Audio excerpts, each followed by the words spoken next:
So my name is Marysue Moses. I am the Dimensions Program Coordinator for Ebenezer.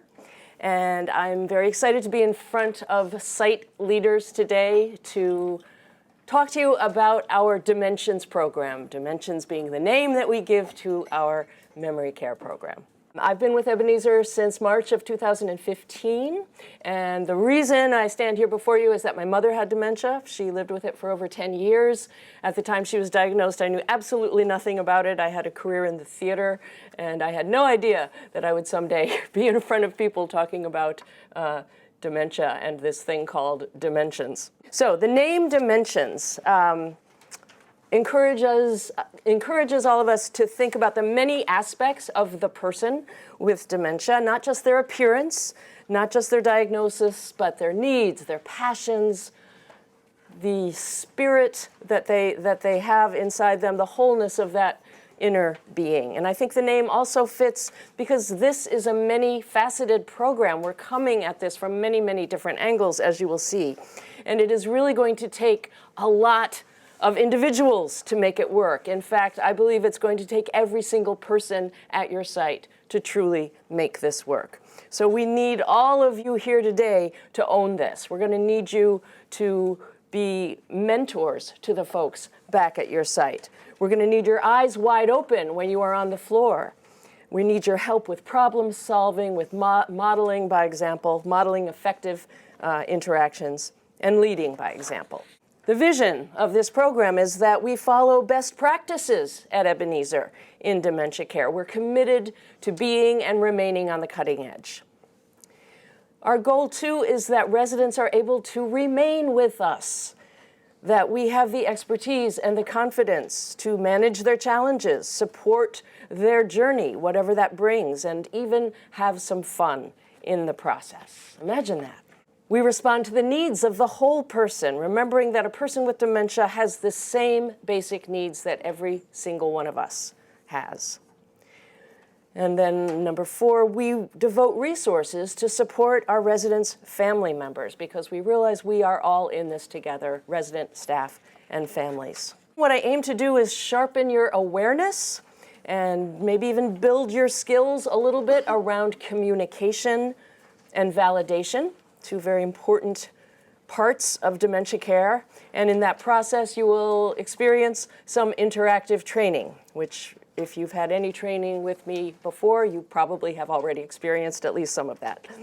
We will review the basics of Dimensions. What is this program all about? The leadership elements, tools, accountability.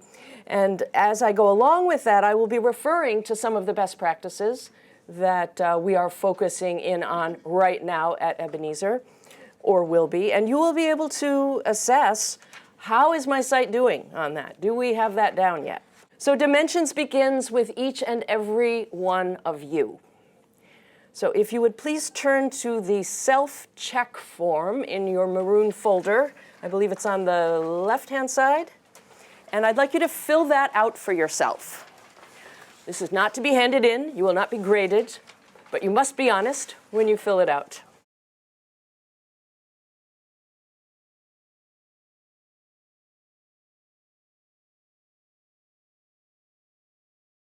The idea here is that if you did circle a don't know, that you're going to become aware of it, and then you're going to know.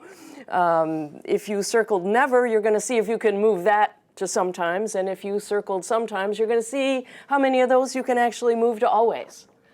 Because these things are so basic and yet so important. I mean, number 1, I think, is one of the most important things we can all do. If every single person at your site made it a point to acknowledge every single resident that they walk by, I mean, whether they have dementia or not, this is a great idea. But I think especially in memory care, where very often you see people sitting, looking kind of down, not talking to anyone. You know, it's all too easy to just kind of whiz by them because we're delivering something or we have to talk to so-and-so and not even make any eye contact. And it's so much better if we can just, hi, you know, you don't have to even have much of a conversation, but just, oh, it's so good to see you, I'll see you later, that kind of thing. adds a little bit of time, yes, but what you gain in building relationship is huge, and in making the environment feel like a place these folks might want to stick around in. Getting at or below the person's eye level, very, very important. I think this is something we hear about a lot. I'm not really sure how much it's being done consistently at our sites. I think oftentimes when residents are upset, the first thing we think of is not, oh, I'm going to get down below their eye level. That might be a good thing to think about, because when we get down below someone's eye level, they feel like they're in control and that they have a little bit of power in the situation. And very often when they're upset and anxious, they might feel like, I have no power, I have no control, things are spiraling. So that just might be something to remember and use more often. Body language, open and relaxed. It's all too easy in Minnesota to be like this at this time of year, or in the summer when the air conditioning is on. You know, we get very closed in, and the message that sends is, this is all I have for you. I'm only going to give you this much. You know, so we have to kind of force ourselves to loosen up a little bit and open up so it feels like we're ready to give more. Tone of voice, you've probably heard a lot about how important that is. It communicates much more than the words you're saying. Let's go down to number 8, waiting long enough to get a response. With some folks with dementia, you have to wait a very long time. How long have some of you had to wait before getting a response with some residents? I'm just curious. It seems like a few minutes. A few minutes, yeah. That can happen. With folks with Lewy body dementia in particular, the response time can be several minutes. So something to think about, and not just assume that, okay, I'm not going to get a response from that person. So we need to remind our staff to do that. And validating the person's feelings, we will definitely be touching upon that in a bit. All right. So this is a form that department heads and managers are now expected to incorporate into their one-to-ones annually. Not every time you have a one-to-one, but annually to do this, so that you have a record of what people, how people are progressing on all these things. So what I'd like you to do right now is look at this list and star something that you want to be sure to focus on, maybe just over the next week. One thing that you're going to move the needle on. And then I would like you to share your commitment to actually work on that with one other person here. So it can be someone next to you or behind you, or just everybody share with someone.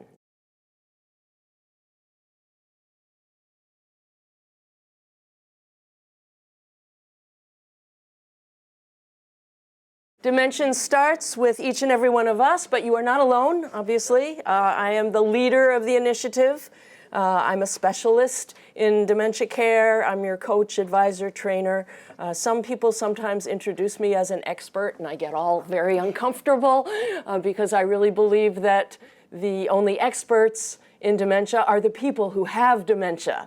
They are also individual, they are unique, and they have a combination of symptoms that nobody else on the planet has the exact same combination and the exact same personality. So I think we have so much to learn from them. But you can call me a professional student or a specialist if you like.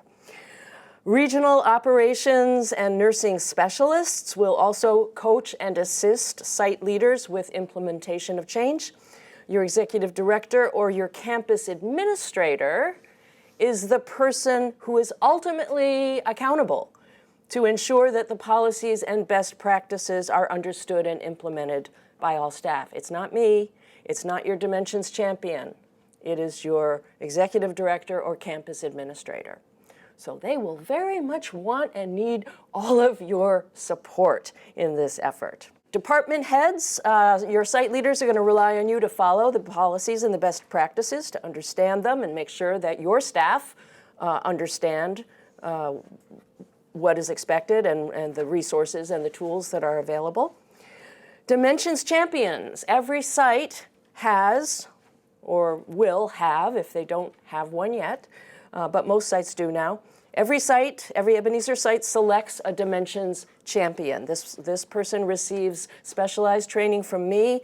I've been trying to make it 3 times a year. To be honest, it's worked out to be more like twice a year, but we'll see what we can do with that. Typically, these trainings are half an hour long. They're kind of like hot topic trainings, if you know what those are, but they're a little longer and a little more, even more interactive and very specific skill-based kinds of things. My original concept for the champion trainings was that champions would then go and train other people at their site. Not everybody necessarily, although some champions have chosen to do that. They get up in front of all staff and do a champion training for them. That's perfectly fine. I love that when that happens. But it's also fine for that champion to just pick a small group and arrange to train 3 or 4 people on this one thing that they learned in the last training with me.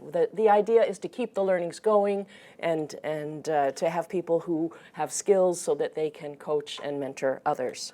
Site leaders, please support your Dimensions champions. Look for ways to honor and reward their commitment. This is a volunteer job on top of whatever their other job titles already are. And whatever your job title is, now that you have attended the Dimensions training or that you will have attended it in a few hours, please be sure you are talking about Dimensions at your site to anyone that you supervise. New staff coming in needs to know what Dimensions is and how important it is to Ebenezer, and what your site has worked on or is working on or is about to work on that relates to the best practices of dementia care. So now what I'd like you to do is get out this infographic that I think is the last sheet on the left-hand side of your maroon folder. This pictures Dimensions as a wheel with 5 spokes. We have a checklist, which is also in your folder. You don't necessarily have to get that out, but that is available for you to look at during the break or to look at later when you go home or go back to the office. So we have 65 best practices in dementia care organized into these 5 fundamental building block areas of care. You will get direction from me. You will get direction from your regional supervisors or from Erin Hilligan to focus in on particular items or groups of items on the checklist. When we first started Dimensions, I had this very idealistic idea that, well, we'll just let sites kind of work on what they feel like working on. And that didn't work out so well because we realized we really want to get everybody on the same page, and we want to move it along, and be able to have some things going that we can say, all of Ebenezer is doing this, this, and this now, you know, even if it's only 3 things out of those 65 things. And I'm sure there's more than that actually are being done by many, many sites now. And I can point out some of those a little later. So these spokes, let's look at these one at a time. But I guess one thing I want to point out on the infographic is that it's commitment from all of you and from everybody at your site, and communication that keeps the wheel moving, that keeps the program going. We have to keep talking about it. We have to talk to families about it. And we have to commit to making these best practices what is going on. I'm so pleased that I have so much corporate support now for implementing this program. So I really think we can do it. So we're going to look at each of these building blocks in more depth. Wellness, training, engagement, environment, and family. Dimensions policies are related to the best practices and those fundamental building blocks. All of the Dimensions policies are on SharePoint. If you don't know what SharePoint is, if you don't know how to access SharePoint, if you contact Jennifer in the corporate office, she can get you set up with SharePoint. It's pretty easy. So wellness.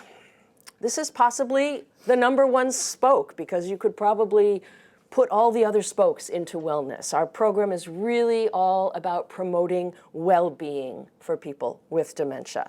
You've probably heard about the importance of person-centered care. That is a term that unfortunately has been overused, and everybody uses it now. I love the term. I think it's also important to think about relationship-based care. Oh, that sounds different. That's a little newer and fresher to our ears. But I think it relates very much to person-centered care because we need to connect with the person. We need to learn a lot about that person. We need to respect them to build a relationship in which they will welcome our care that we design especially for them. The Alzheimer's Association's dementia care practice recommendations for people with dementia in assisted livings and nursing homes say the quality of life for people with dementia depends on the quality of the relationships that they have with the direct care staff. And the recommendations go on to note that this relationship is dependent upon two things. Number one, how well we identify and meet the needs. And number two, how flexible and attentive we are to the changing needs. I think Dr. Alvin Holm provides a context that we need to keep in mind when we think about this. He says, dementia is not strep throat. This is not a quick fix. It's a journey, a process over time, a moving target, an evolution. We are in it for the long haul when we care for these folks. He also says it's very important to manage wellness for these folks. If we don't, we get aggressive, violent behaviors. So the next time, hopefully you won't have one, but the next time you do get an aggressive, violent behavior, you might think, okay, how are we not managing wellness for that person? What can we do? So best practices in this realm of wellness include hiring people with the heart for the job. And one thing that we did to facilitate this is a long time ago, actually, well over a year ago, we revised the care attendant interview questions. If you look at the questions now, you'll see some are in a purple color. Those are the ones that were added to specifically kind of try to drill down into whether or not this person who we're interviewing has what it takes to be successful in this work. Another best practice is dedicated staff assignments. Easy to say, harder to do sometimes, but this is considered best practice. Dedicated assignments enhance well-being on multiple levels. There's a lot of data that shows they reduce hospitalizations and aggressiveness, foster collaborative and accountable work environments, reduce conflict with residents as well as family members, and improve satisfaction overall. So how consistent, I wonder, are the staff assignments in your memory care community? Other best practices in this realm, we need to care plan each person's needs, habits, preferences, and ability. We need to utilize their life story when we make that care plan. We have some tools for this. We use an intake form in our assisted livings called Dimensions My Way. Our care centers have forms, of course, that cover much of the same ground. Lots of detail about what makes the person tick, what are their preferences, what is the order in which they like to do things, what gives them meaning. It is the expectation that this information is collected, it's put into the care plan, and it's followed. One of the items on our checklist is to get, if possible, an 8x10 photo of the person with dementia from an earlier time in their life. Many of our sites have this in place now. And post it outside the door, on the door of their room or near the door of their room. I think there might be some sites that are doing, maybe some care centers are prefer to do it inside. That's okay, but get it done. And I love this because it gives the resident a look at themselves, which maybe is a lot more familiar to them than what they see in the mirror. You know, a lot of times people with dementia can get pretty scared of that old lady in the mirror. They think it's their mom. I've seen people have long conversations with their mother in the mirror. So they think of themselves, many of them anyway, at an earlier age. And so that might feel good to have this. Plus, it's so great for all of us to see how beautiful they were, how vibrant, and how the clothes they wore, And it's great for other family members to walk by and see that and build connection around that. Reminds us this person has lived a full life. They are full-fledged adults. And anything we can do to remind everybody of that is all to the good. Here's 2 examples of how the information from the My Way form or other assessments can be translated into something that can be placed on the resident's door or inside their room to help staff learn more about them. So these are bullet points taken from that My Way form or from other assessments. The example on the right comes from Arbor Lane. The one on the left from with the letters going down, I love that, is from York Gardens. And very, very effective. Some sites get their concierge or receptionist involved in this process. Others have the activities person do it. There is a policy about, that tells you how to get My Way done. It involves marketing, and it involves nursing, and it involves the activities person. Really, I don't care how you do it. If you figure out another way to do it that works great for your community, the policy is not going to be, lorded over you. We just want it to work. So that the policy is a suggestion of what some sites are doing and what may well work for you.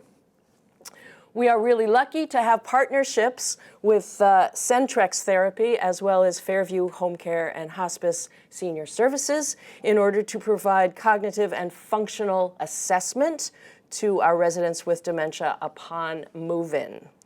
The assessment gives the resident a score that correlates with one of these 3 colors, teal, tan, or maroon. That corresponds to earlier dementia, middle dementia, later dementia. This is very general. This is not the be-all and end-all of dementia care, but I think it's a great place to start. And it gives us some concrete suggestions for approaches and activities that are going to work for a particular resident. Those suggestions will go into the person's care plan. We are also, some sites may have them already, we are also starting to give out little cards that have some bullet points about teal, tan, and maroon characteristics and approaches on them. They attach, I'm not wearing my name tag because it flops around a lot in a recording, but it will attach right to frontline staff name tags and activities, whoever wants it. All right. Of course, dementia is progressive. People may come in as teal and they may not stay teal the whole time they're at Ebenezer. All staff needs to know that when they notice significant changes, they need to note that. They need to communicate that, document that, so that that could trigger an assessment, a reassessment, and give them perhaps a different color. In terms of identifying the person's color, many sites are choosing to put matting around the photo that is the color of either teal, tan, or maroon. By the way, that's my mom. Unfortunately, I did not know about this practice at the time that she was diagnosed with dementia and moved into her first memory care community, but I so often wish that I had, because she spent the first 3 weeks of her career in memory care packing up and moving and trying to move out because she thought she was going to be thrown out. So the workflow of making referrals to get those assessments done is detailed in the Dimensions Handbook, and we'll be flipping through that a little bit later. Some of you may have residents with dementia who have not yet been assessed, but who did not just move in, and there is a way to catch up on those assessments using the Global Deterioration Scale, and that is something actually that a nurse can do.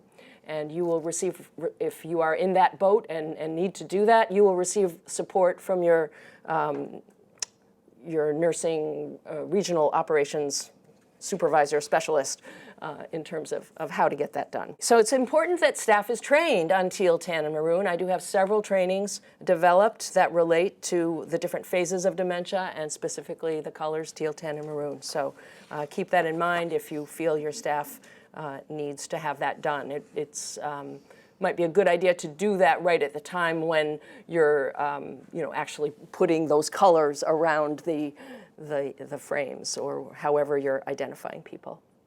All right, on to training. So training is one of the spokes on the wheel. Training at Ebenezer, I feel, is innovative, it's ongoing, and it is participatory very often.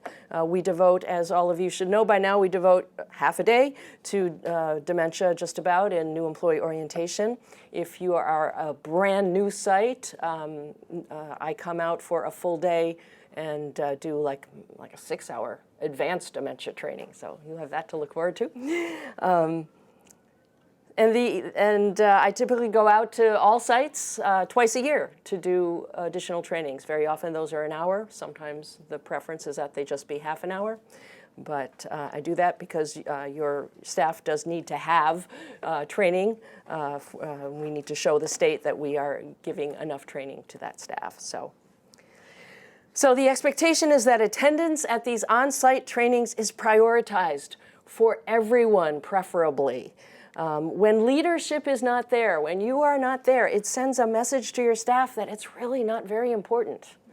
And how are you going to know what I'm teaching your staff if you're not there? How are you going to be able to support and model things that I have talked about? So I know sometimes it's really hard for site leaders. I would never fault you for missing because you're dealing with an emergency or, a family that absolutely needs you at that moment.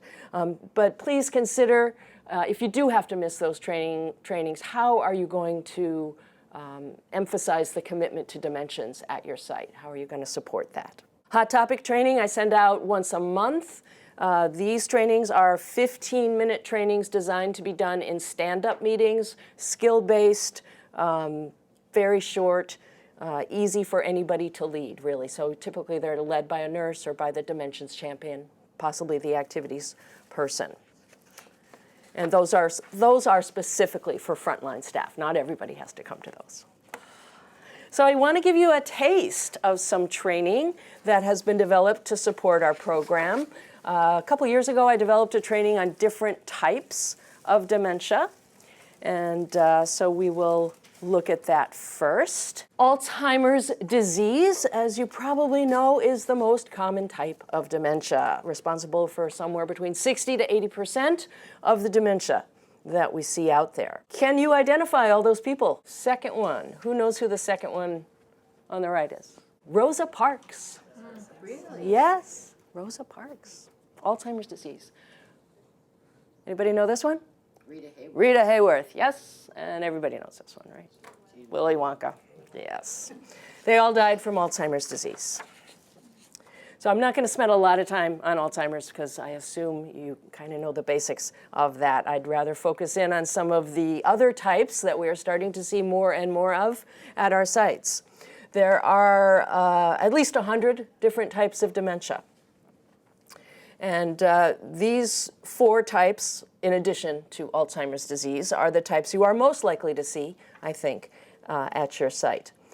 There's also the mixed dementia. Mixed dementia, I guess I have as one of the other types. That's when there's more than one type of dementia going on in somebody. It could be 2 types. It could be 3 types. Imagine how difficult it is for physicians to sort that out and keep up with that.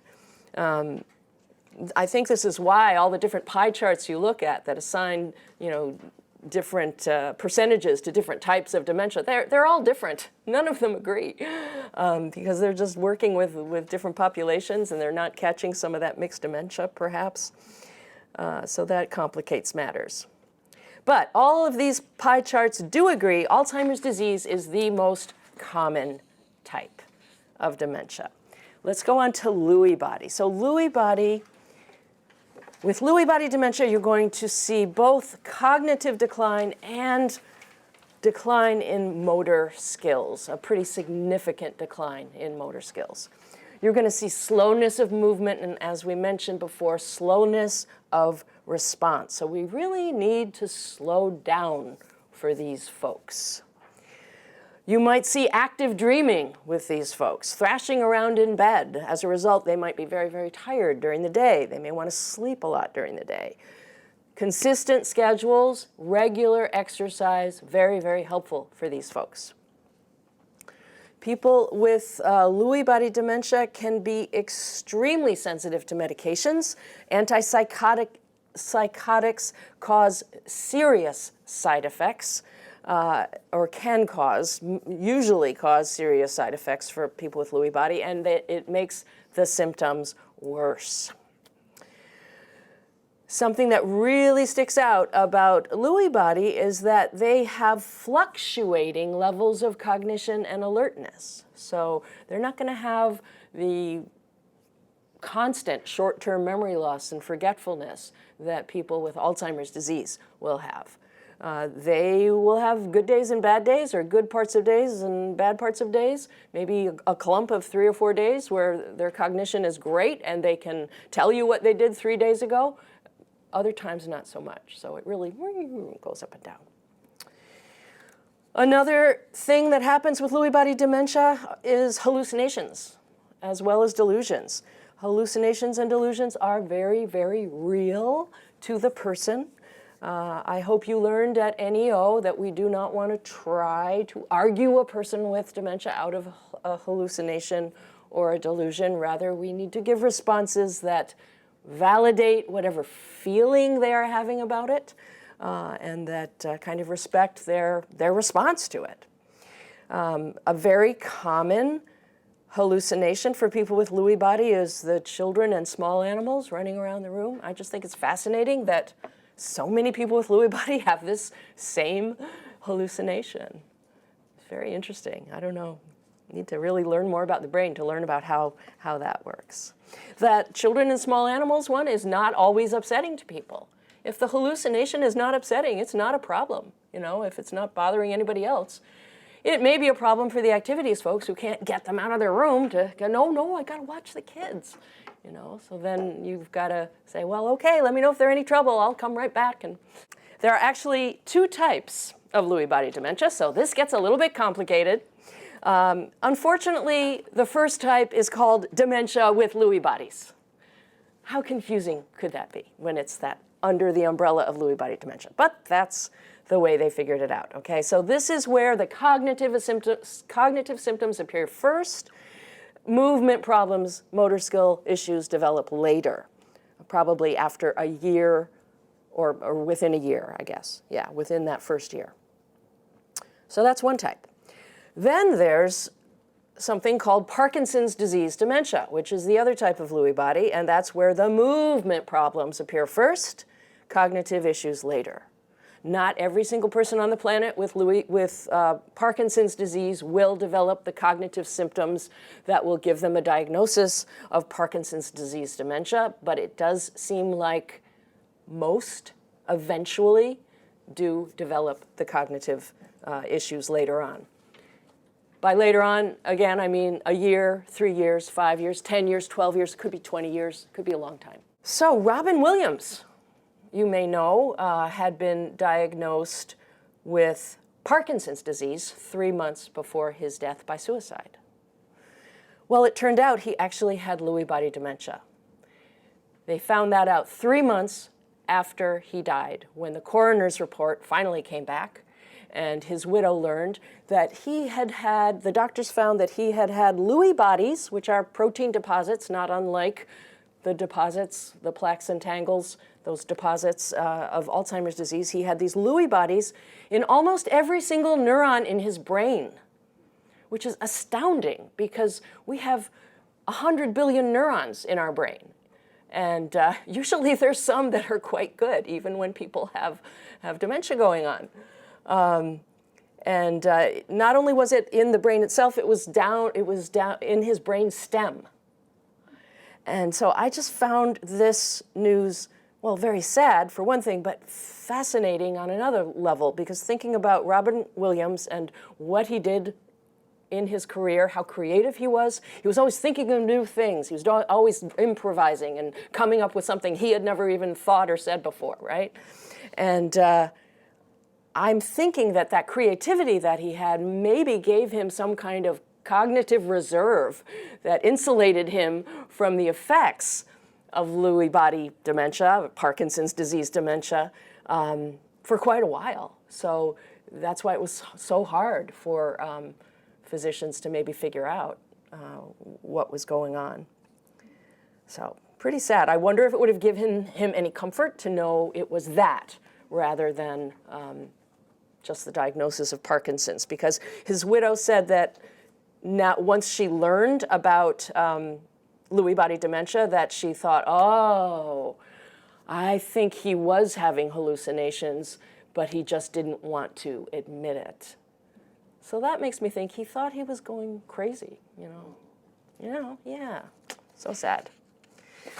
Okay, so, as I said, one of the hallmarks of Lewy body, hallucinations and delusions. So I actually have a little scene to show you that illustrates one of the delusions of Lewy body dementia. And I need a volunteer of the male persuasion. And you know, Kevin, you said you'd like to, you know, something about extending your career, or and you're sitting so close to our playing area. I was wondering if I could tap you. You have Lewy body dementia, all right, and I'm coming to visit you. This is a two-part scene. You can just look it over for a few seconds. A two-part scene, and in the middle of it, I'll ask you. We'll discuss it a little bit. I'll ask you some questions. Okay, you ready? Sure. So when it starts, Bill is dozing in the chair.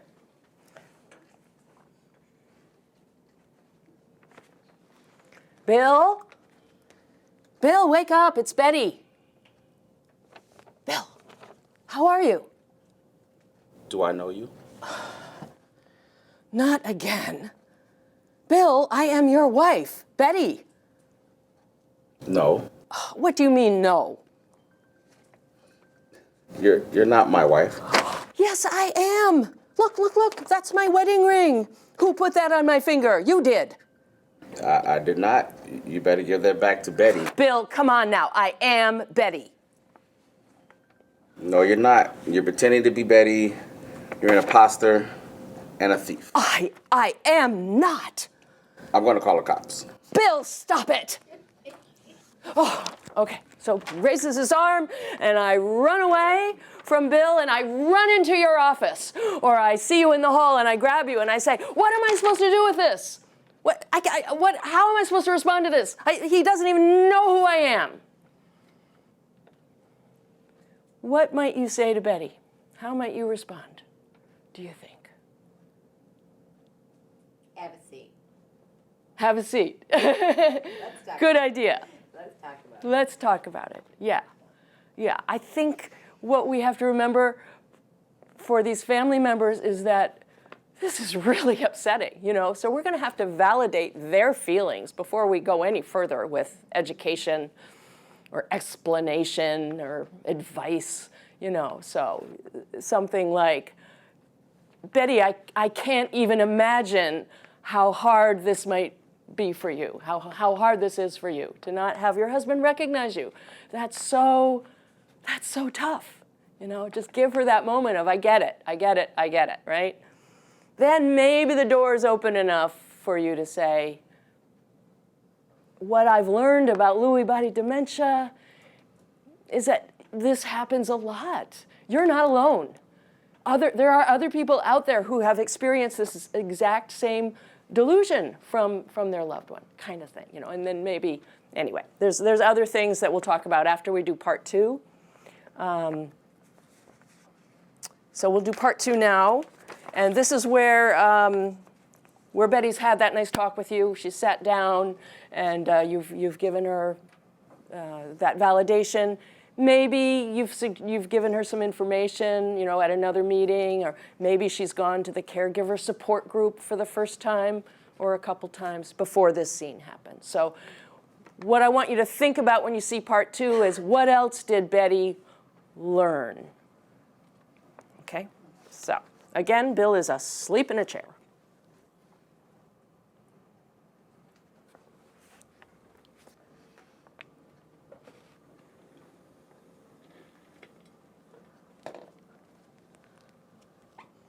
Hi, Bill. Do I know you? I'm not sure. Do I look familiar? Not really. Do you know my wife? Yes, I know Betty very well. She's my friend. In fact, she asked me to stop by today. She did? Mm-hmm. Yep, she thought we might go for a walk. It's a nice sunny day. Where's Betty? She has a work appointment she couldn't get out of. But she'll come another time. She didn't want you to be all alone today, so she asked me to come. Huh? Yeah. What do you think? Should we take a walk? All right. Okay, let's go.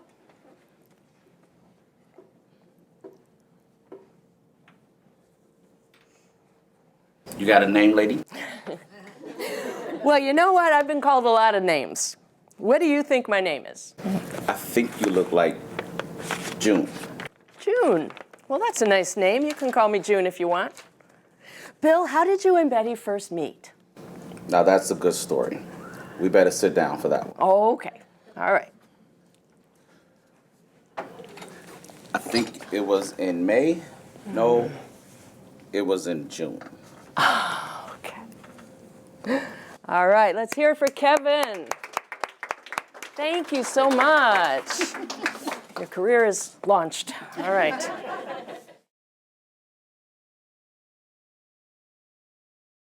So we put a lot of emphasis on training here at Ebenezer because we accept the gift of the challenge. We are not thrown by the challenges that dementia presents. We welcome them. We're curious as to how we're going to resolve them. We know we'll be smarter once we do this. And the more tools we have to draw from, the stronger our responses will be. So one of our tools is validation. We want to stay away from why. That's one of those words like no that don't work very well with people with dementia. But you could say, who is bothering you? Or what do you mean? Or when did this happen? Or where do you think, or how many times, you know. So whichever one seems most appropriate to whichever sentence you're hearing, take it away.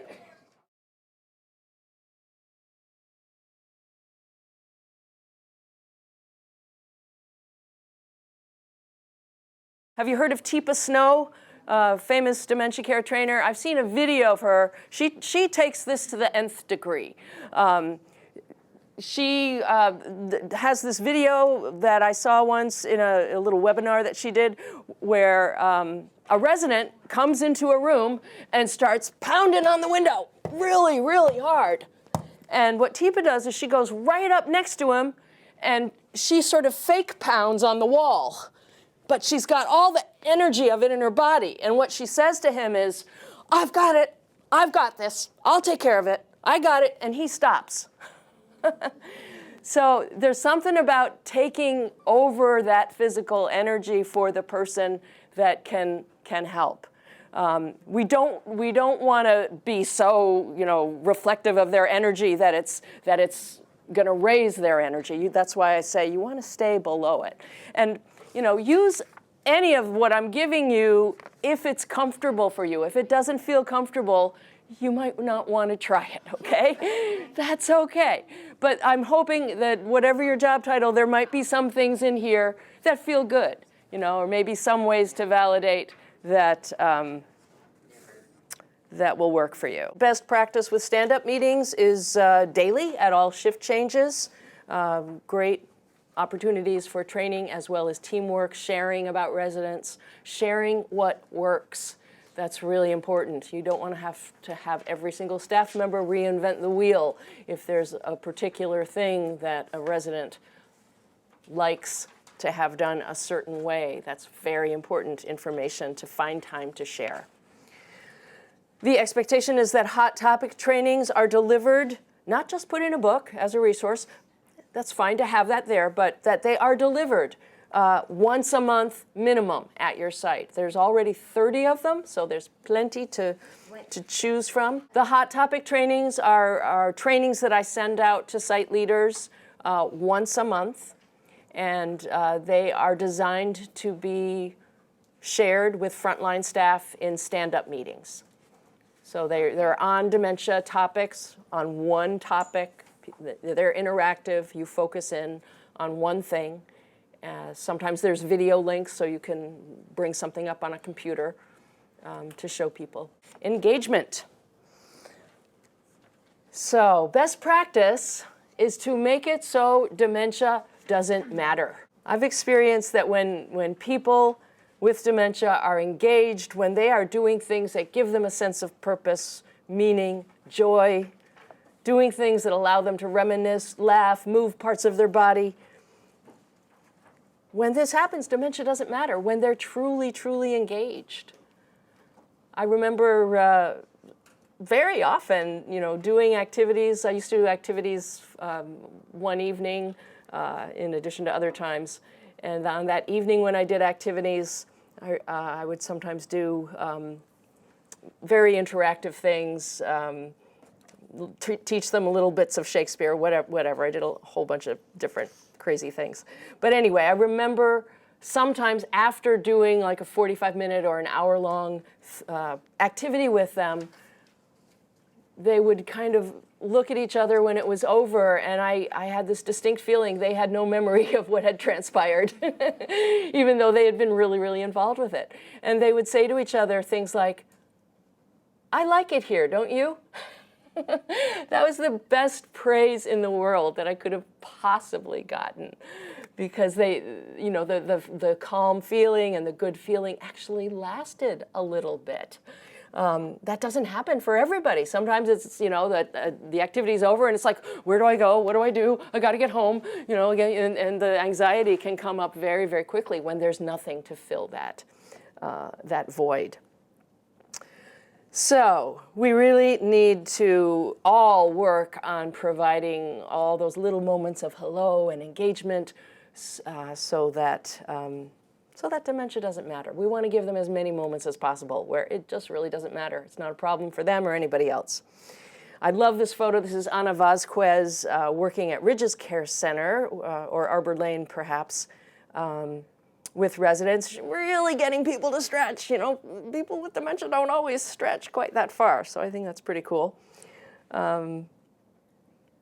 Certainly our current ratio of activity staff to residents, our ratio of frontline care staff to residents makes this whole arena of engagement extremely challenging, but it's not an excuse not to see what we can do to provide creative solutions to keep these people engaged, because it's such an important building block. So engagement's not about just the scheduled activities, as I said. It's all those little interactions in between. So we do expect that every interaction with a person with dementia is considered an activity. It's a chance to make them feel more successful, to feel better about themselves, giving a compliment, talking about the weather, learning a few facts from that person's life story that you can bring out and talk with them about, maybe put things in their hands that relate to those things that that are so much a part of them. If a frontline care attendant learns something about the person's life or learns their favorite song and can use that in the process of giving them a shower, that bathing experience is now about their relationship and whatever they're sharing in conversation around that, not about the task. So when you get back to your site, please do take a look at your activity calendars for memory care with this perspective. How many of those activities are simply things that are presented to the residents? Do you know? You might want to stop by and look at some of those activities to make sure there's a very interactive component. We don't want things just sort of done, to residents. They need interaction, they need to participate. I'm all for entertainers, that's great, but I don't like the ones that don't bother to learn names and just sort of do their thing and go. It needs to be an interactive thing. So this is a sculpture project that was done at the Ebenezer Care Center with memory care residents and adult day residents or participants. They had a part in every single phase of development of that sculpture. It is important for life to feel normal for your residents. Normal household chores make it feel like home. So I have provided activity kits to each site. So you were introduced to those at new employee orientation. The best kits are probably going to be the ones that your activity folks create based on the needs and the interests of your residents. So please encourage them, if that's not you, to do that. These are purses. I don't know if you can see it very well, but they call them sensory purses from Martin Luther Care Center, which I think is a terrific idea. They saw the need. They saw there were many ladies in particular who had a need to fiddle with things. So they stuffed these purses full of items they could take out and look at and feel. And I'm not sure where those are kept at Martin Luther. Do you know? Are they on a shelf, or are they out where people can grab them easily? In the art room. Okay. Yeah. Because I think it would be great if that's something that you really want people to use. Why not hang them on the wall? Have the wall of purses. They'll disappear. You'll get some of them back if you're lucky. But, you know, if you can keep going to Goodwill, fill in more purses, I think it'd be a great idea. Other best practices in the realm of engagement, providing those person-centered activities. What I mean by that is putting things on the calendar that have the name of one of your residents. So that resident knows that this activity is designed particularly for them. Maybe they're going to be the expert. I had a resident who had been a pole vaulter. So we had pole vaulting with Betty on our calendar every once in a while. Now, we didn't actually pole vault, but we talked about it. We had pictures from, that we had downloaded, that I had downloaded of pole vaulters from the 1950s and 60s. And we would ask Betty questions. How high did you jump? What did that feel like? How long did you do that for? And Betty just got the greatest little smile on her face. Betty with her walker hunched over now, talking about pole vaulting. It was fabulous. Another best practice is establishing routines. Weekends should have a similar feel and structure to the other days. This is one that not many of our sites can say they have implemented yet. You will need to get creative to make sure that you have leadership and supervision in place on those weekends in order to ensure that what is on the schedule happens and that engagement continues. There might need to be some training done of frontline staff so that they feel confident in leading certain activities.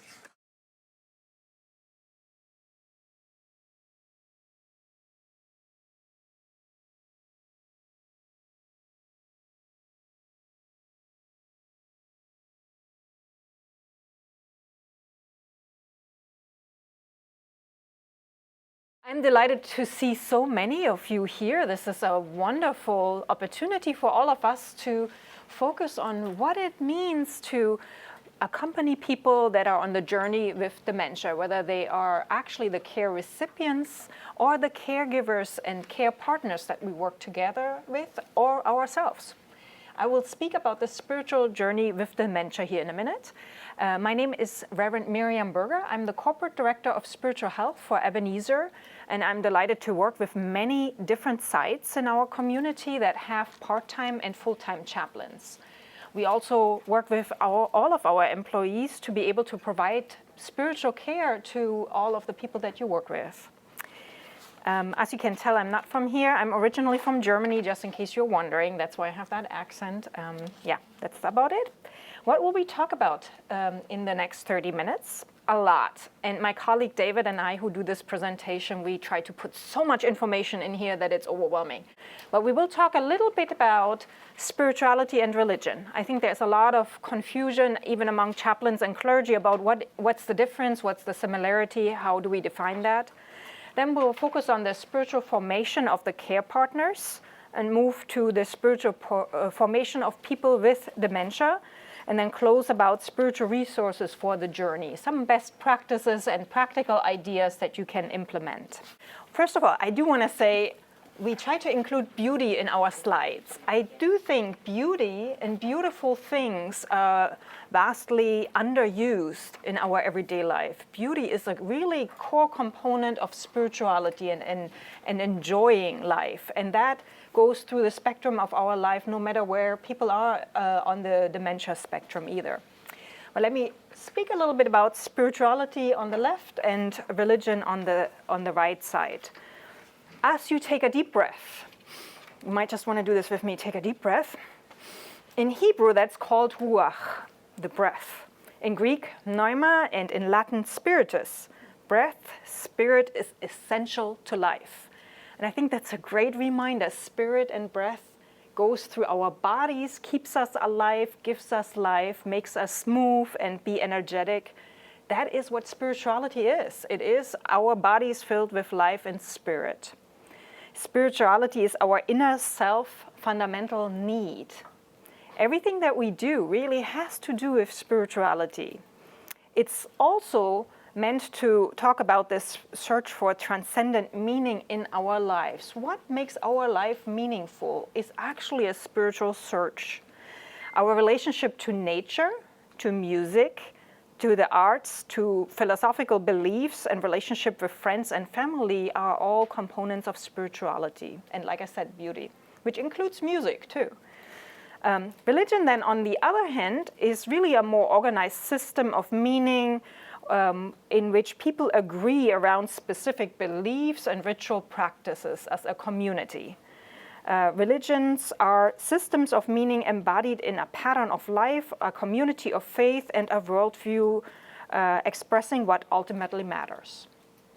So people with dementia and their care partners can find both their spirituality and their religious practices being challenged and tested and stretched and changed in this significant life transition.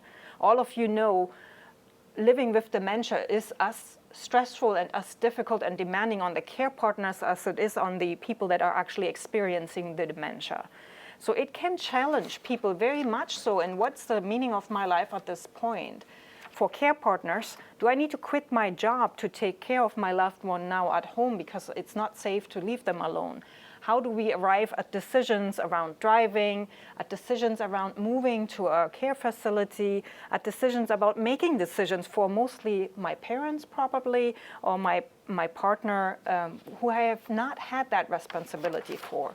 So this is a huge spiritual crisis for many people to get to that place, and that's where we usually meet with them. Spiritual needs, and so this applies to both the care partners and the people living with dementia.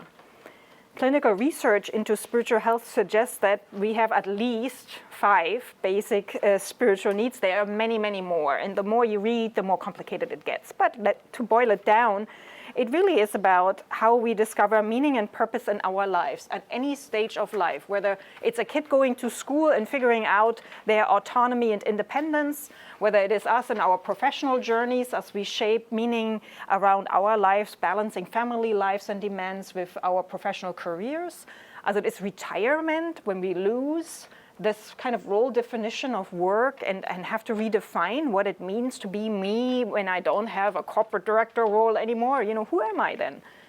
So those transitions happen naturally, and equally they happen also when people age, and also when they face dementia and the whole challenge of who am I really? What is my identity now that I cannot remember? And sometimes I do remember and sometimes I don't. How the ways in which we feel connected or grounded beyond ourselves, that's really kind of the connection for many people would say relationship to God or the transcendent or higher power, however people define that.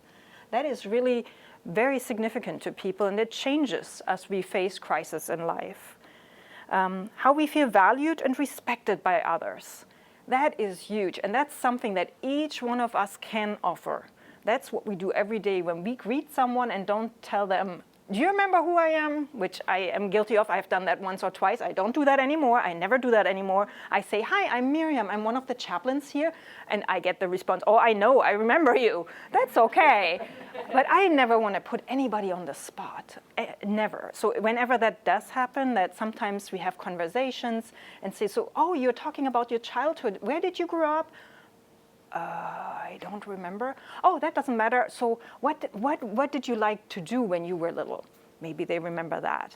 But asking for specific information, not so cool, because we really don't want to put anybody on the spot. We do want to help them feel valued and respected by being who they are in the moment, and not trying for us to put them back in a place of where we want them to be or what we want to know and remember. Another spiritual need is how we exercise control over our lives. whenever we can give people a choice to say yes or no to something, that is relevant because that gives people a sense of control. And then how we relate to other people and the world around us. And it's really quite remarkable where my clinical location is at Aurora on France. We do have several residents that are not very articulate anymore. They're very active physically, walking around, coming in and out of things, but not really articulating in a way that we would be able to understand the words. And yet, we can have people be part of our community, to have them come sit down for a moment in a circle and then leave again and just relate to them as normally as we can, even if we can't understand their response as clearly. Really important, how we relate to people in the world around us. Religion. All of you know about religion probably a lot more than about spirituality. Religion is something we talk about all the time. It's related to our specific traditions, to stories, rituals, oftentimes objects really communicate what one's religion is essential about, our beliefs, social structures like worship services, religious practices, holy months, and the support, all of that is expressed in the support of our spirituality. Religion is a collective and a communal way of being spiritual. Now, you can also be spiritual in a communal way, right? Participating in yoga, participating in meditation is a communal way of being, functioning together. Religion is oftentimes a lot more structured. The Catholic religion is structured in a way that, in theory, you can go into any Catholic worship service in the world and have the same liturgy. Not exactly, but pretty close. Some of the Protestant religions are structured a little differently. Liturgy can be very different. I remember I'm a United Church of Christ minister, and I went to a Baptist church for the first time in my life in San Antonio, Texas. I went in there, and it was after Hurricane Rita. You remember Hurricane Katrina was devastating, and I lived in Houston, and Hurricane Rita, everybody evacuated, which was a total disaster in and of itself. So I ended up 8 months pregnant in San Antonio, and so grateful to my hosts that didn't know me and took me in, and we went to their Baptist worship service. I left that service. They were wonderful people, and it was very meaningful, but I thought, like, that wasn't a real service. Because, you know why? They didn't have the Our Father in there, which was crucial to my own understanding of worship service. For those of you that don't know, it's a structured prayer that in many Protestant churches and in the Catholic tradition in a different way we say, and it's core to worship. It isn't in the Baptist tradition. So I learned, and as I told you, I'm coming from a different faith background in Germany. Here, there are so many different Protestant, Catholic, and other faith traditions. We have many Buddhists that live here. We have a strong Muslim community. So our religious diversity is amazing. It is really quite something to get to know. And so if you encounter a resident and you are not familiar with their religious practices or traditions, let them educate you, or let their family members educate you, so you learn a little bit about what has been meaningful to them. And I will tell you a little meaningful story. I'm just going to put that in here. One of the things we do is sacred storytelling. I'll tell you about that in a little while, a little bit more. And usually we use stories from the Old or New Testament and try to retell those sacred stories. There are also other sacred stories that can be retold with objects from other traditions. And one story I told was about Abram and Sarai in the Old Testament. And one of our Jewish residents came up and said, "Oh my God, that's such a meaningful story. I remember that. I grew up with that. We told this story over and over and over again." And so we really try to meet the spiritual needs of people from all faith backgrounds and try to make room for that so that people can really live out their spiritual and religious traditions in the best way possible. All right. So here, this is an interesting thing. I don't know how many of you are familiar with this growing community of people that would say, I am not religious, but I'm spiritual. They're called the spiritual, not religious. SNR is kind of the term that was coined. And to know the numbers here in Minnesota, it would be interesting to know that 3/4 of Minnesotans identify as some form of Christian, about 74% of Minnesotans, which is pretty high compared to other areas in the United States. We have Jews and Muslims and Buddhists, Hindus, Native American traditions, and many other traditions here. But here in our area, they're about 1% of the population. And we have about, out of those Christian traditions, we have about 30% are mainline Protestant, and 22% are Roman Catholic, and 20% are evangelical Christians. That leaves about 20% of the population. Who are they? They are unaffiliated, according to the recent polling of the Pew Forum Religious Landscape Study. Many of these self-identified people would say, I'm spiritual, not religious. They may be atheists, but they may not be. They're actually mostly not atheist or secular, but they have very strong beliefs in their own way. They are very devout people that live out their spirituality by being active in their community, by volunteering. I don't know if you know this. The volunteering idea in the United States is quite unique. In Germany, you wouldn't find people to volunteer like that. Here, you go into a hospital and have people at a welcome desk sitting there and welcoming people as volunteers because they want to give back. That is a huge spiritual practice in the United States that everybody can be very proud of. I'm amazed how much people are motivated to want to give back and contribute to community, because it goes back to their spiritual need to have meaning in life, is to give back because they have the ability to do that. People also are very involved in their neighborhoods here, right? They really organize many things in their communities and neighborhoods that are very devout practices, if you will. And then people that identify as spiritual, not religious, tend to value authenticity over orthodoxy. That means they really want to live out genuinely what they believe, and their often humanist values are very relevant for them. They may say, I do believe in God, I just don't believe in organized religion, or I might have gotten hurt by going to a religion that treated people badly in some way. So I want you to be aware of that so that we get away from thinking everybody is either Lutheran or Catholic in Minnesota. That's not true. There are lots of people that may feel very hesitant to even say what they believe because they don't want to be judged by us, right? They don't want to have to say, well, I'm a little different, I don't quite fit in. While in reality, these are 20% of our population, and it's a growing number of people that are living with us and that we are taking care of. So now let's talk a little bit about care partners. This is a beautiful article that Marysue made me aware of when I started here about 3 years ago. It's the story of Dr. Wayne Ewing, a pastoral counselor and clergy person who told the story of taking care of his beloved, his life partner, who had Alzheimer's at the age of 55, early onset Alzheimer's. In his article, A Land of Forgetfulness, he reflects on the spiritual side of his own experience, what it was like to now become a care partner. And it was very difficult. He doesn't rose color the situation. He went through a lot of grief and frustration himself. And he said what really kept him going was when his wife, his beloved, turned to him and said, I don't know who you are, but I do know that you're my friend. And I think there is nothing more meaningful to take away. If that's the only thing you take with you, to know when you encounter our residents, they don't remember who you are, but they know that you are on their side, that you respect them and love them, that you are their friend. That's the biggest thing that can matter. Please know that. And one little story, so in case I run out of time, I want to say it now.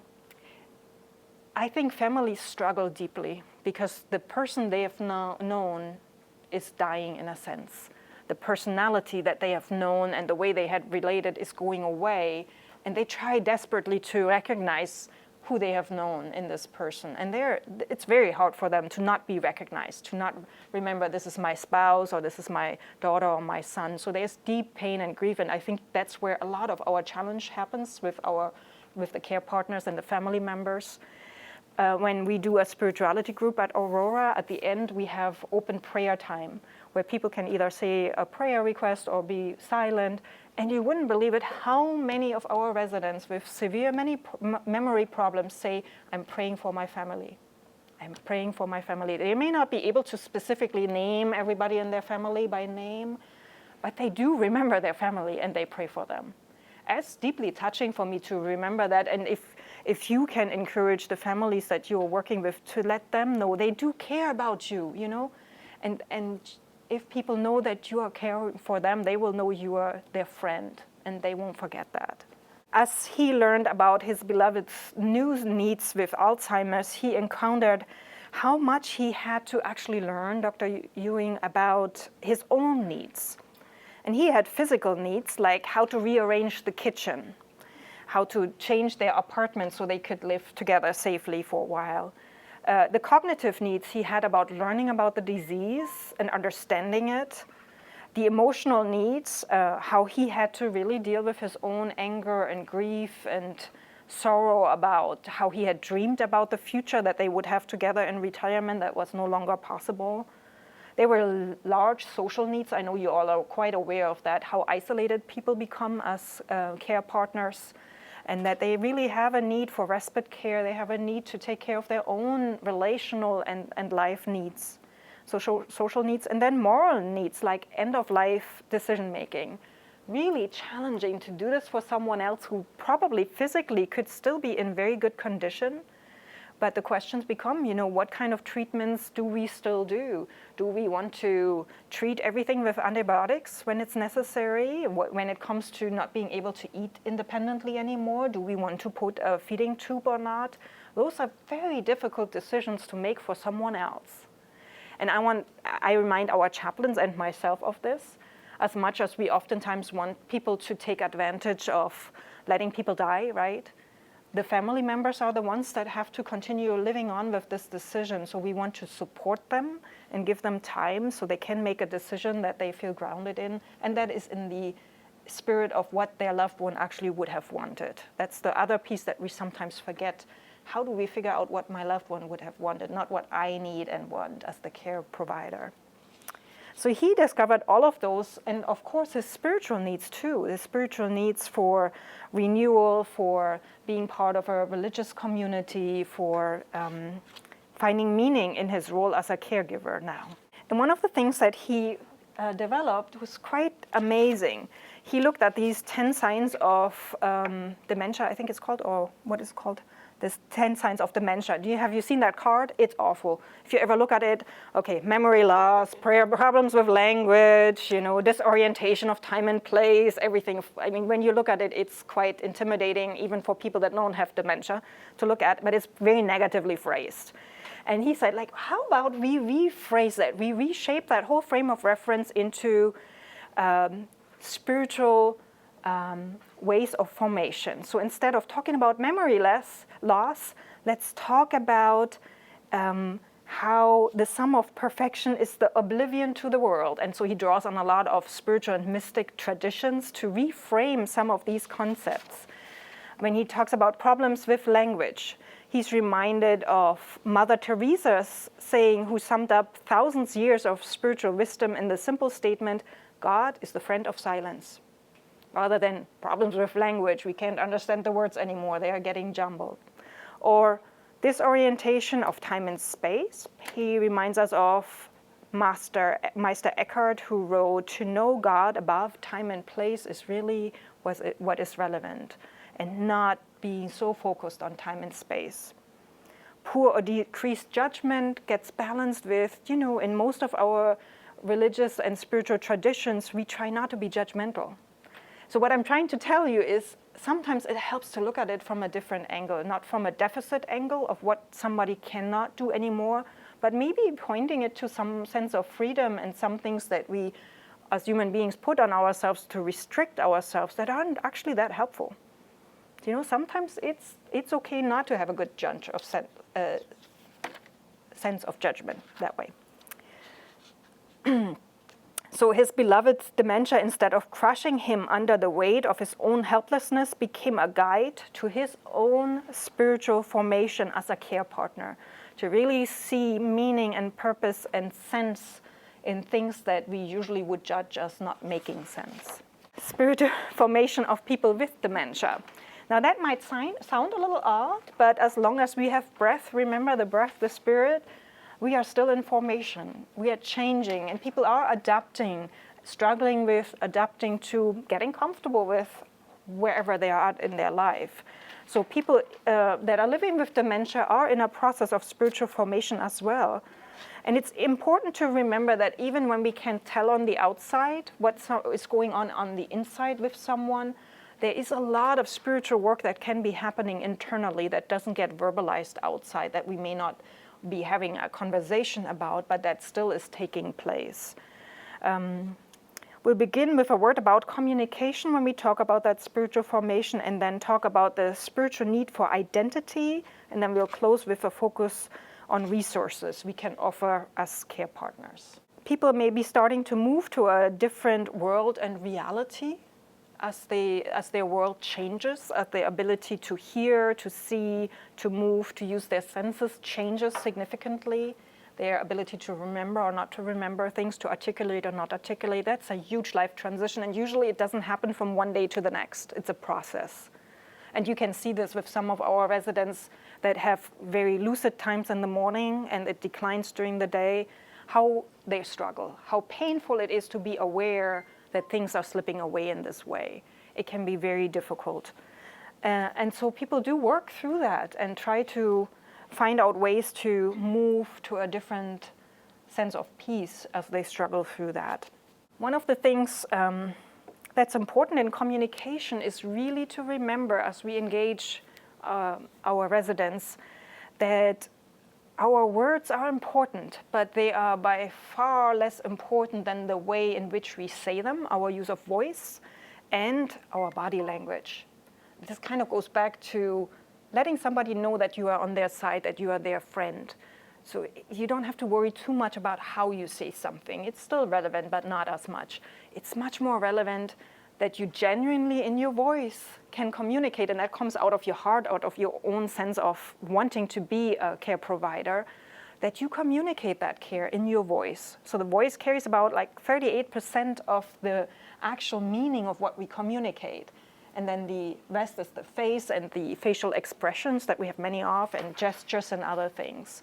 And I think Marysue is such a wonderful example of personifying that. Whenever she role plays, you can see all that energy in her whole body when she tries to redirect somebody. There is so much love and dedication in it rather than a sense of judgment. And I think not as much as you can be able to put that forward, please do.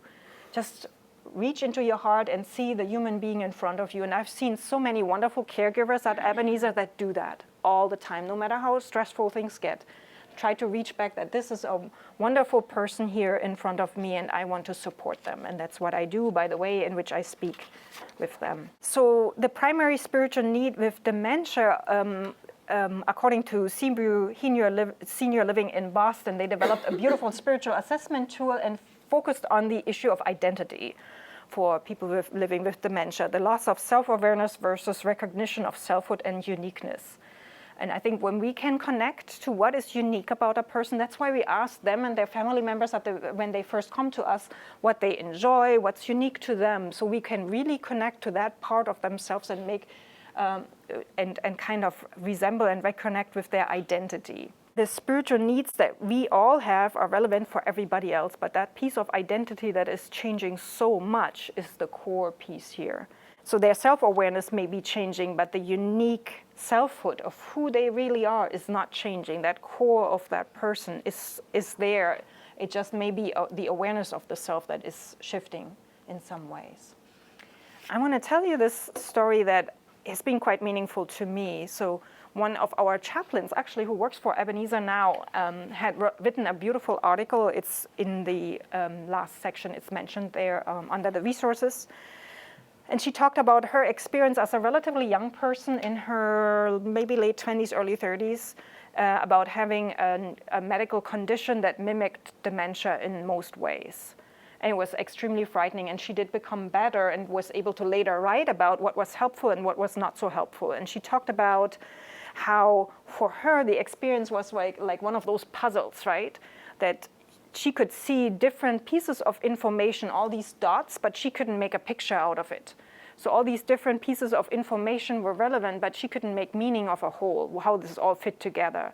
And I think that's a helpful image to remember that people may connect with little dots, but they can't put the whole picture together in a meaningful whole anymore. And she had the benefit of having her pastor visit with her And the pastor, before she deteriorated even further, asked, what were some meaningful spiritual experiences for you? Where did you feel really close to God or the sacred in your life? Can you remember that? And Erica said, yes, I was in the Marines and I was on a boat and it was very quiet out there on the ocean and I saw the stars, and that's when I had that kind of God experience, that sacred experience of really feeling connected. And so as her illness progressed, her pastor was able to help her reconnect with that image in the prayers. So she used that sacred space, so to speak, that Erica had experienced in the imagery of all the prayers that were offered later. And that was one of those points that actually did connect to her, that she may not have even been able to remember exactly what that was like, but it made deep sense. It was such a core part of her identity that bringing up that image in subsequent visits and prayers was really helpful. She also said what was not so helpful, and I think that's really meaningful too. This woman is a university professor, actually, Erica is, very intelligent, and the pastor kept reminding her of her intelligence and how smart she was when she herself experienced her intellect really floating away. And that was very painful to be reminded of something she felt she was really good at that she no longer was really in command of. So it's important to know those kind of experiences. What can be well-intentioned can actually be kind of hurtful if we remind people of something that is so painful to them. But I do want you to just take a very brief moment when taking a deep breath and getting yourself grounded and allowing yourself, if you are willing to, think about what might be such a sacred space for yourself. What kind of experience have you had in your life that was really holy or sacred or quite meaningful to you? And it may be an actual location, maybe associated with a smell. And I invite you to write that down for yourself and maybe let somebody know at home what that space is. So God forbid this never happens to you, but in case you need to be reminded for whatever reason, and it may not be dementia, it could be you're in the ICU intubated for a brief period and then you get better. But that if you need to be reminded of what that sacred space is, you might want to tell somebody what that is. I think the power of being regrounding oneself in that can be so meaningful. Now to the practical things, because we are nearing the end of this presentation. What are spiritual resources? What are religious resources? Spiritual chant, meditation, music is hugely important, any form of music, and I know we do that often. It helps with memory anyway, right? But it's really deeply spiritual. It brings back memories and experiences that were pleasant in the past. Animals, I've never seen another place like Ebenezer before. Wherever I go, there usually are some animals lingering around somewhere. And I don't mean mice, not those, no. But it's beautiful because, and you know, when we have a little puppy coming to the office, everybody that works there goes to the office and wants to see the puppy. We all love puppies, right? Or cats or bunnies, and they are meaningful. There is such a sense of connectedness to nature and life in being able to touch an animal, right? Religious practice is super important. We want people to be able to connect with that. The rosary in many traditions is very meaningful. Prayer objects can be very helpful. Shabbat candles, angels, Muslim prayer beads, Buddhist singing bowl, all of those things can be quite helpful. And you can collect some things depending on who is living in your memory care that really resonates with different people and different traditions that are represented. Holy Communion can be very meaningful to people in so many ways, and sometimes in surprising ways to different traditions. I won't go into that. We do have a chaplain who's really great about labyrinths. These are labyrinths on the top left. You can see them. That can be that somebody who's not able to walk a labyrinth can follow with their finger. There are many physical labyrinths out there in the community, in church yards, in public spaces, or inside of buildings. But this is one way of actually doing labyrinth meditation with the finger. And what's amazing to me is David shared that they did this with someone who couldn't use their finger either, with arthritis and problems. So they had a volunteer using their finger, and the woman was following with her eyes the movement of the finger on the labyrinth as they were listening to music and meditating on a particular phrase. So there are many ways of being very creative in using meditative forms with people. Sacred storytelling, I told you a little bit about that. It's a lot of fun to begin with. We tell some stories in the desert with sand, with actual sand, which is cool. But it's really a way of retelling sacred stories with figurines that allow people not to remember the story. That's not the purpose, but to actually have a way of being reconnected to spiritual themes, like the theme of family, the theme of leaving home. A Good Samaritan would be one of being a friend, right? Of also experiencing pain. Some about death and dying, not a lot of them, but some of them are, like the story of Sarah and Abraham involves some dying. A lot of them are really involved in people being regrounded in what is meaningful to them and their connection in God. Mandalas are also beautiful. I want to warn you a little bit, don't go out and get any mandalas from any store. They are super complex. They're beautiful adult coloring things, way too complex, but something very simple, that has maybe 3 components to it, may be a much better practice for coloring if that's meaningful. Also, we found for some people, sacred books, like for instance, a children's Bible that is a little bit bigger and has pictures that are not infantile, but beautiful artwork, can be quite meaningful because people are not necessarily able to read anymore, but they see the pictures and it really connects with them. The celebration of different religious traditions and having those different objects available is going to be very helpful. We can invite people from the community. We are inviting a rabbi to do a Hanukkah celebration, for instance, at Aurora and at other locations, and we have a Buddhist that can provide meditation as well. So there are many different practices. And what I personally like, since I discovered crocheting, actually knitting and crocheting are meditative practices. Did you know that? It never dawned on me. It feels very calming, but there's really something about it that has a meditative kind of influence on people, as similar as would be prayer beads from different faith traditions.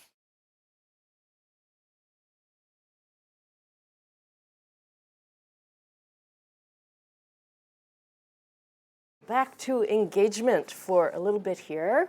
So best practices would be to have these sorts of opportunities on your activities schedule regularly.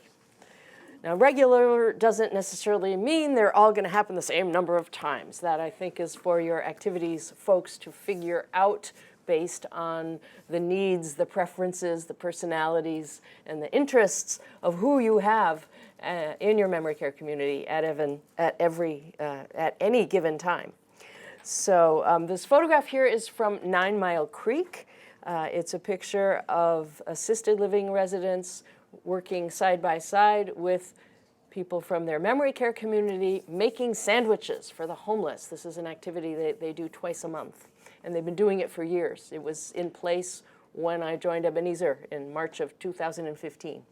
It's awesome. They have forged relationships between the folks in assisted living and the folks in memory care, so that now they have buddies and they help people out and they look forward to seeing them. That doesn't always happen in communities. Sometimes there's a big stigma to get over, and whenever that can be bridged, I think that's a wonderful, wonderful thing for everybody. This was a project that was done at a site called Red Rock, which is no longer an Ebenezer site, but we were able to get funding from this fund called the Pillars Memory Care Fund, which benefits Ebenezer-owned sites and Oppidan-owned sites. I worked together with McPhail Music Center and Alzheimer's Poetry Project, and we used Shakespeare, music, and poetry over the course of 6 months on Fridays to engage people with dementia. Jonah was around that, and it was pretty cool.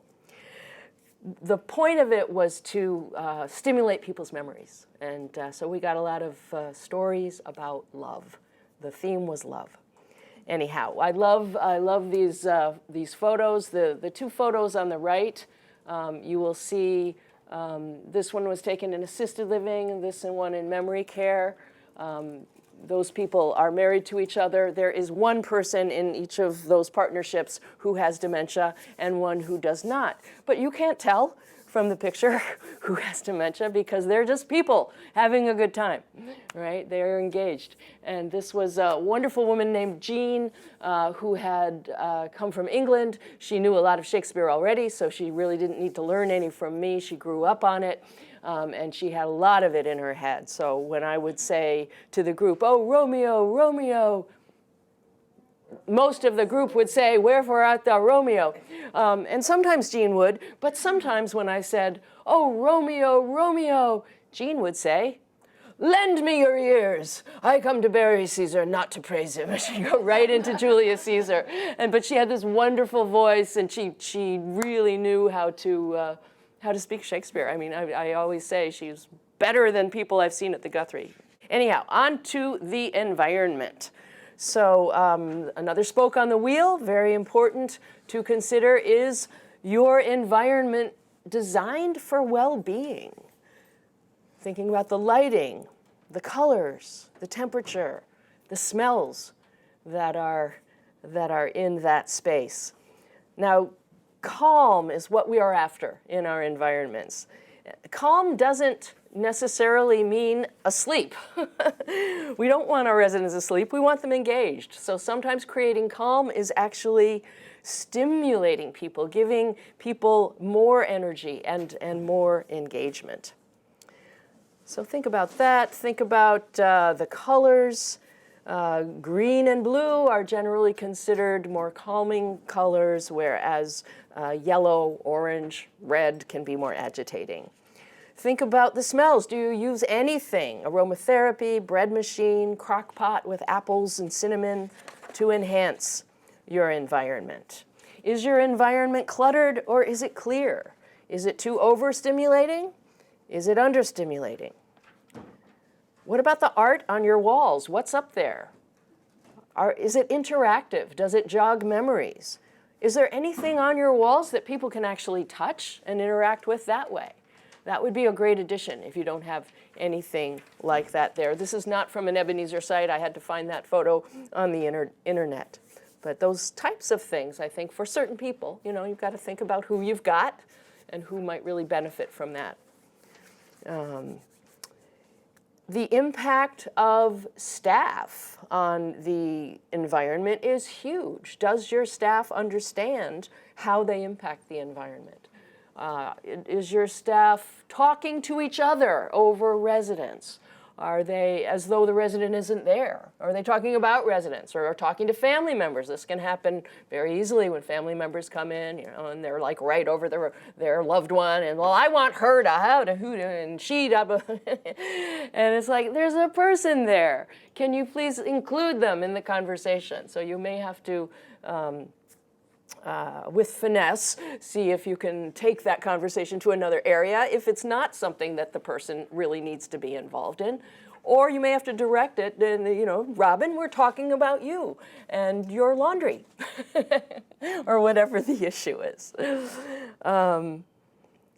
Are staff arguing with each other? Are staff arguing with residents? Are they talking loudly when an activity is going on? That can be very distracting. I see the activities folks here like putting their heads in their hands right now. I'm sorry. We have a lot of work to do in this area. In 2017, we did this Creating Calm pilot project at York Gardens. It was a collaboration with Pathways Health Resource Center. It consisted of interactive sessions that Pathways provided for both residents, for staff, and for family members. So we were trying to create calm amongst everybody. It also included some funding for making over 2 lounges. We made one into a more calming space with a botanic theme. These are actual photos from York Gardens, and one that was a more fun space with a more game-oriented theme. So they've got the huge Scrabble board on the wall as well as other interactive things in there. So now there's like these 2 spaces where staff can bring people, you know, to engage them more or to have them calm down more at times.